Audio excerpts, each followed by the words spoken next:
Dwi rioed i gorau dod y camping chair I Briodas o blaen, neu picnic, ond I'm here for it. Dwi'n mor excited I troi fyny hefo camping chair bach fi, a bod yn social distance, ond just moli Duw gyda nhw a diolch iddo fo am bob dim mae di wneud yn bywyd nhw. Wel, dyma fi, cwpl o ddiwrnodau cyn y briodas fawr. Mae'n Bryn wedi dropo cwpl o hints a bod eisiau fi torri fy ngwall, so yn siŵr os mae'n golygu y barf hefyd. Ac felly dyna prosiect heno, torri'r gwallt yn ystod lockdown. Ni wedi prynu'r clippers yma. Ac gewch chi weld sut mae'n edrych ar y dydd. Edrych ymlaen, gweld pawb? Lot o bwyd, bach o diod, lot o chwerthin, a mwy nid yn byd yn baras Alun. Top priority of the day fyna.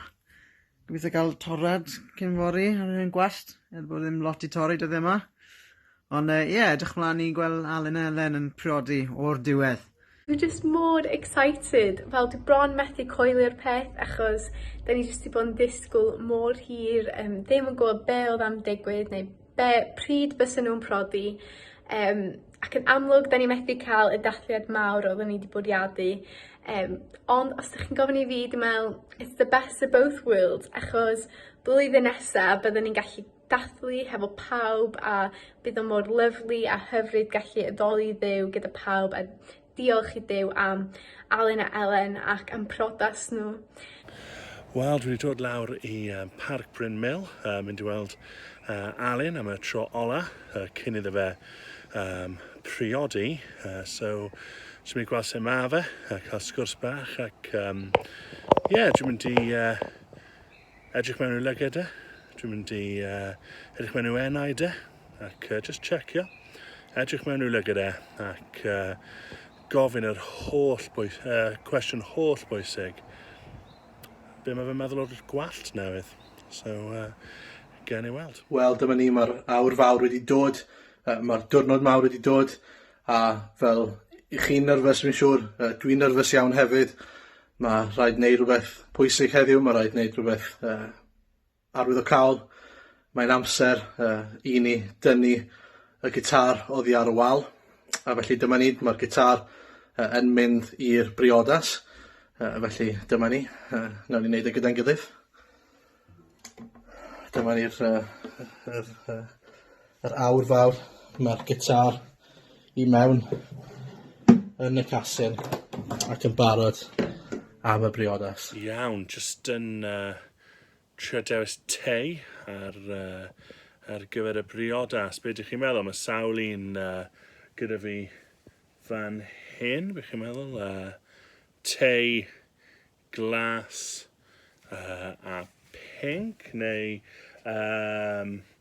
mae gyda fi tei melyn trigwynt, tei brethyn Cymreig, falle ewn ni gyda'r un yna, neu favourite ar hyn o bryd, y tei real big fish. So, gen I weld. Ffordd i'r briodas fawr, mae'r diwrnod wedi cyrraedd, a mae'r plant fel chi'n gallu gweld yn excited iawn.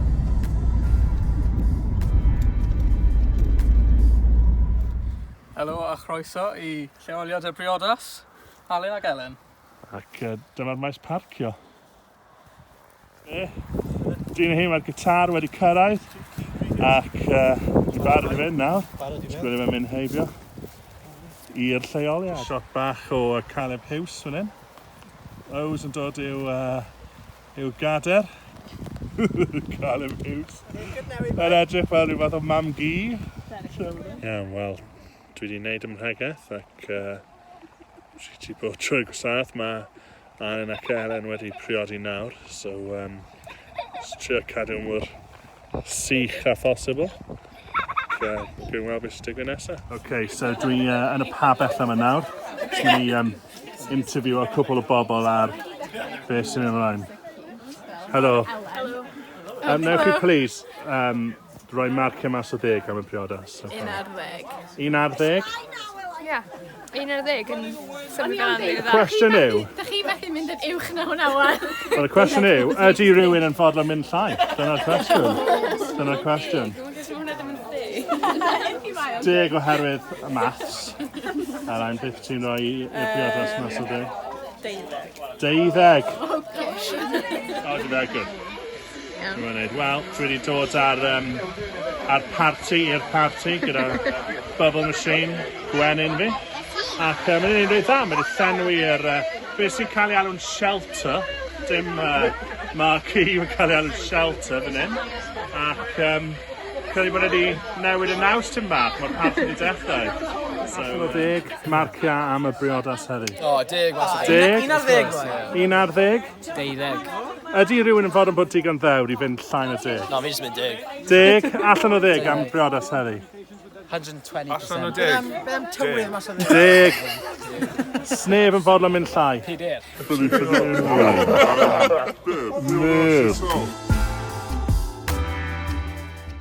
Mae wedi bod cwbl o dyddiau ers y priodas wan a mae sgidiau fi dal yn sychu. Nathon ni cael yn soaked, ond oedd o'n diwrnod byth cofiadwy. Oedd y gwasanaeth mor hyfryd a wir yn dod y clod i Iesu. A oedd y diwrnod i gyd jyst yn adlewyrchu yr holl gwaith mae Duw wedi wneud yn bywyd Alun ac Elen. A oedd e jyst mor lyflu gallu dathlu gyda nhw a llawenhau yn y diwrnod. Dim ots y tywydd, oedd e jyst yn hyfryd gallu bod hefo'n gilydd. A dwi'n rili edrych ymlaen i ni cael parti mawr blwyddyn nesaf yn addoli Duw am ben mae wedi wneud yn bywyd nhw a blwyddyn cyntaf o priodas Alun ac Elen. Alun ac Elen, llongyfarchiadau mawr ar eich priodas. Da ni'n really excited bod chi'n gŵr a graig rwan, bod chi Mr and Mrs Reynolds, really nice a lovely, a da ni'n edrych ymlaen dathlu efo chi a gweld chi achos da chi'n byw yn agos rwan, so lot o pethau exciting a llongyfarchiadau mawr. Llongyfarchiadau Alun ac Elen. Pob lwc yn y dyfodol.